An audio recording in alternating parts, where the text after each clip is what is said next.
accrochez-vous à vos pinceaux parce que cette semaine, je vous emmène en excursion sur Mars.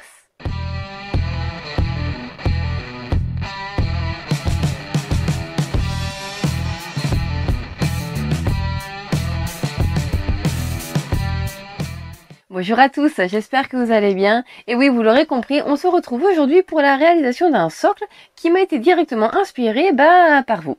Effectivement, il y a quelques semaines, en 2-3 jours de temps, j'ai reçu plusieurs messages de personnes qui me demandaient comment faire un socle pour leur partie sur Mars. Et du coup, plutôt que de tout simplement prendre mon nuancier et de répondre moi je mettrais ça, j'ai eu envie de me prêter à l'exercice, d'où ce socle. Et donc on va voir ensemble les quelques étapes de sa réalisation. Allez, c'est parti! Je vais tout simplement commencer par venir appliquer un mélange de sable et de plâtre sur mon socle. Et je vais venir l'appliquer avec une certaine épaisseur, histoire que ça se démarque bien du reste du socle et que ça me permette d'avoir des niveaux différents. Ça sera plus sympa à l'œil que d'avoir quelque chose de parfaitement plat.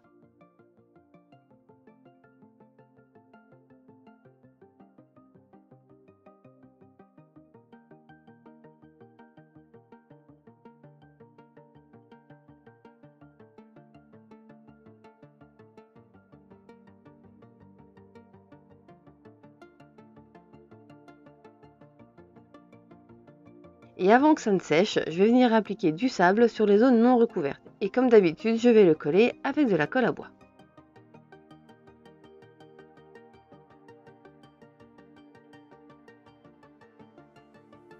Étant donné que mon plâtre est additionné de sable, c'est pas bien grave si j'ai du sable qui vient s'ajouter par-dessus.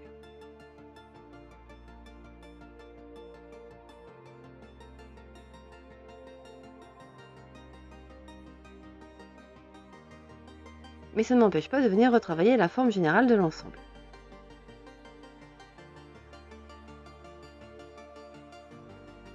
Je vais ensuite venir ajouter un petit morceau d'écorce de pin que je vais venir sceller dans ma partie centrale avec mon premier mélange.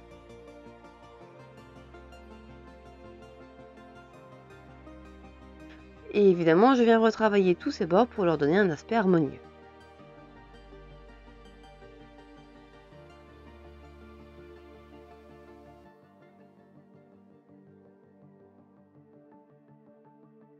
Et une fois que tout sera bien sec, sans avoir sous-couché, je vais venir passer un rouge sanguin assez foncé sur l'ensemble de mon socle. Alors je vais passer une seule couche, elle n'est pas hyper diluée, mais elle est assez fluide. Donc c'est pas bien grave si elle recouvre pas tout partout, s'il y a des petites nuances de couleur.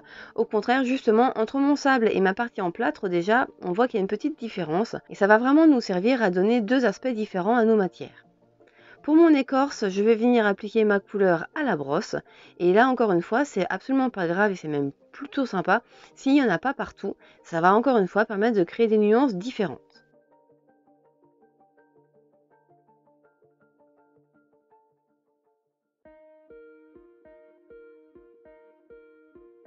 On va venir apporter un petit peu de nuance à nos parties en venant les ombrer avec des encres. Donc un brin pour mes parties en sable.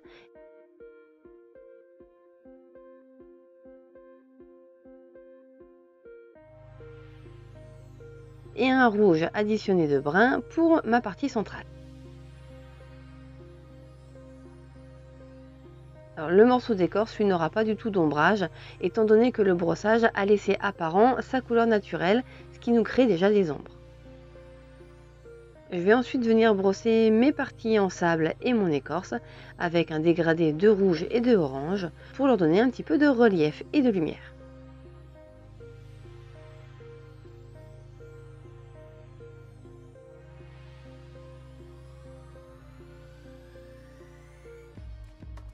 Et avec mon orange, je vais vraiment venir créer des taches sur le sol pour jouer avec la lumière.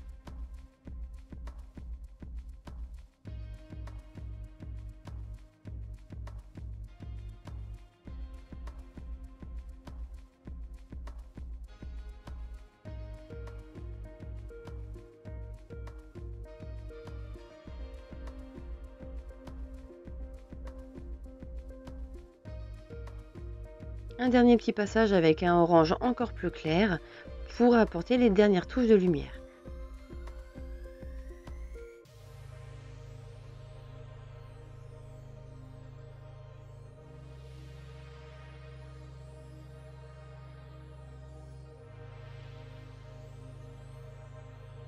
Je vais ensuite appliquer de la peinture à craqueler sur ma partie centrale.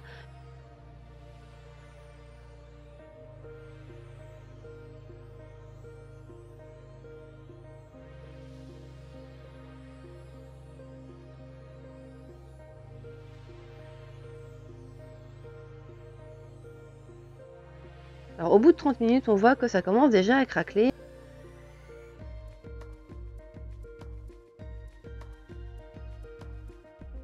Et voici le résultat après 1h30.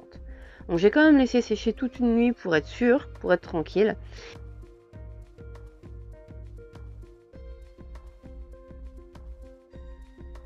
Et après, je viens tapoter à la surface un orange assez flashy pour fondre ma teinte de base et la teinte de la peinture à craqueler. Elles sont assez proches mais pas identiques, donc du coup je repasse une petite couche par-dessus, histoire de fondre les deux ensemble. Et l'avantage de ce orange, c'est que comme il est assez vif, ça va nous faire déjà quelques éclaircissements. Pourquoi je l'applique à la mousse à blister et pas à la brosse? Tout simplement parce qu'à la brosse, en brossage, ça a tendance un peu à éteindre la couleur, à faire un effet poussiéreux, qui même s'il aurait parfaitement sa place ici, je préférais garder toute la lumière de mon orange avant d'appliquer des brossages par la suite. Et c'est ce que je vais faire donc avec un orange un peu plus clair, histoire de mettre en évidence toutes mes craquelures et toutes mes arêtes.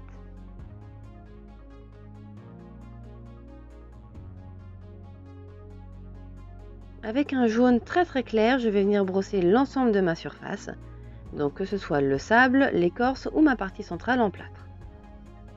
Ça va apporter une dernière petite touche de lumière et des nuances vraiment très sympas sur toutes les craquelures.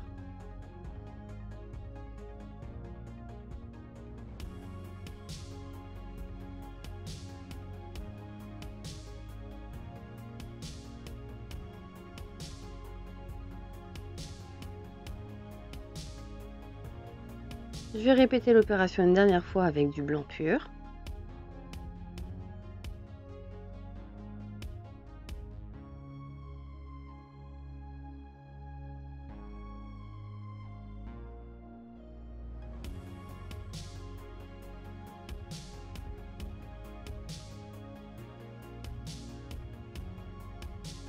On va finir par ajouter quelques petits détails, donc je vais prendre quelques poils d'un vieux pinceau que je vais coller sur mon socle pour simuler des herbes hautes. Alors comme toujours, c'est assez fastidieux, ça tient difficilement, donc on trouve des solutions. Alors c'est de la colle à bois, hein, la prise n'est pas immédiate, mais ça permet de venir retravailler la forme de mes touffes d'herbe pendant le temps de séchage, ce qui ne serait pas possible avec de la super glue. Et pendant que mes herbes prennent, je vais venir coller tout autour quelques petits morceaux de sable de filtration pour faire des petits rochers. Donc évidemment, je les ai peints de la même couleur que mon sol, histoire qu'ils se fondent bien dans la masse.